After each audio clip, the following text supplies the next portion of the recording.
สรูนคุณอามมาดันเลยจนนั้นว่าเรื่องลีโอยสรูนจ้า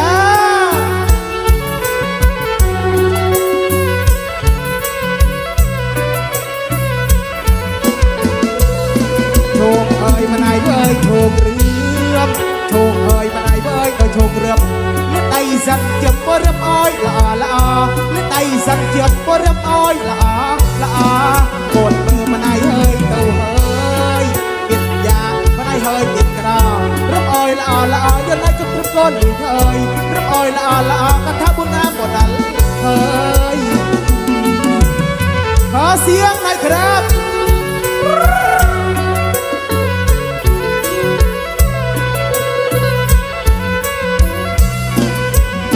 มาไหนเว้ยก็อ้อยอยู่อ้อยปัวมาไหนเว้ยก็สับใดอ้อยบังโอนปรองใส่จะกำเนียนจะบาดยาบังโอนปรองใส่จะกำเนียนจะบาดยาก็ผิดบาดมาไหนเอ้ยจะลำบากบาดยามาไหนเอ้ยก็น้องกายขึ้นกระบาดเหนื่อยยันในสับจัดปรารถนาขึ้นกระบาดเหนื่อยยันในสับจัดปรารถนาเลยเย้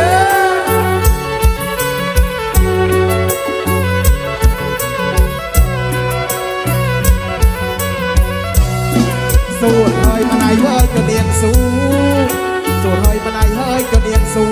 เลี้ยเดียงโจลปูกระบอกมือแม่บางทางเลี้ยใส่โจลปูกระบอกมือแม่บางทางทางไปมาไหนเฮ้ยทางตื้อใส่บ้านมาไหนเฮ้ยก็จุยดองมือแม่บางทางกระต้องเนี้ยเสิร์ฟโมมือแม่อ้อยบางทางก็นัดกระต้องมันเสิร์ฟโมเจอ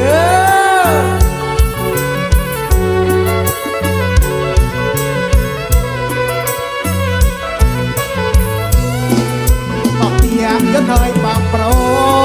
ถ้ากันหลอกยันเอยบางอาผู้เรียนเต้านาอ้อยศาสนาจุดเดิมเพลาผู้เรียนเต้านาอ้อยศาสนาจุดเดิมเพลาปันตียันเอยปอดโอเบียดเตยันเอยปอดเต้าผู้เรียนกันเพลาอ้อยเนยกันน้องละอามาไหนเหอะยันเอยผู้อ้อยกันแม่กัน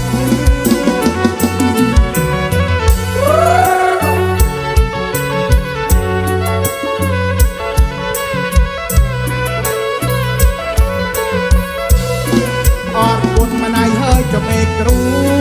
แต่พอช่วยสลากก็ช่วยกันนำพอจะลากช่วยกันนำสละกรีสละรับเตงพอจะลากช่วยกันนำสละกรีสละรับเตงคอยไม่เรียนมาไหนเบยความโซ่สกอตอายุมาไหนเฮยเวงเวงยังจักยังกระเบงยังไงอายุไว้กับเฮกระเดินยังจักยังกระเบงอายุไว้กับเฮกระเดินจ้า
ขอเสียงหน่อยจ้า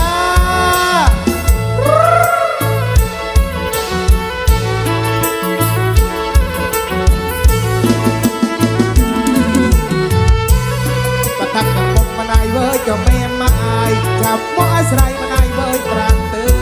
มประทับกับผมมาไหนเว้ยเจ้าแม่มาอายจับว่าไอ้ใส่มาไหนเว้ยปรางเติมจะลืมสำเร็จงานบุญน้ำเราพร้อมเฝ้าจะลืมสำเร็จงานบุญน้ำเราพร้อมเฝ้าแต่ใบปั้นใบกรีดกรีดโดยดอกกันจะเดินยืดยืดยืดยืด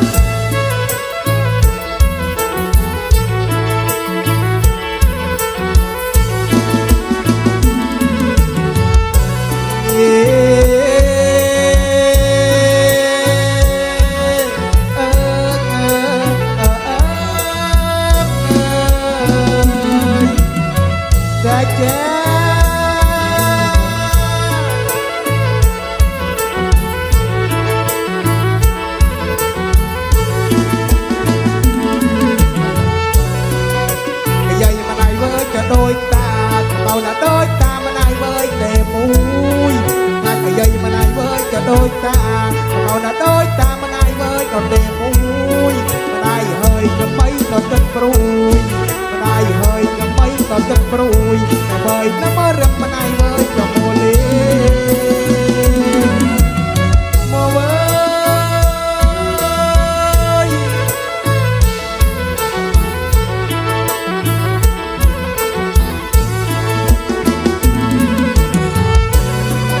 ยว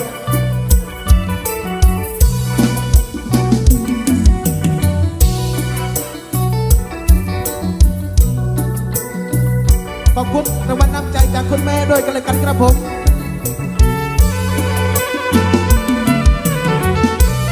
ประทาอกเอ้ยยนเอ้ยจนเอียงอกอายยนเอ้ยอกเอ้ยจนเอียงอก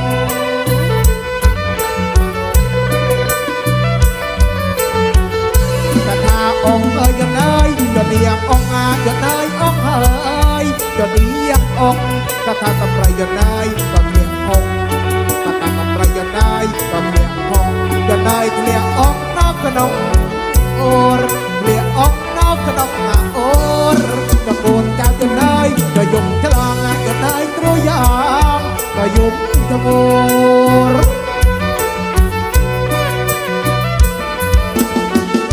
กระทาโกนจากยนเอ้ยก็ยุ่งฉลองยนเอ้ยตรุยางก็ยุ่งจมูกเลียงอกยนเอ้ยก็น้องโอรกระทาเลียงอกยนเอ้ยก็น้องโอรกระทาเธออย่างน่าน้ำฉลองบ้านเธออย่างน่าน้ำฉลองบ้าน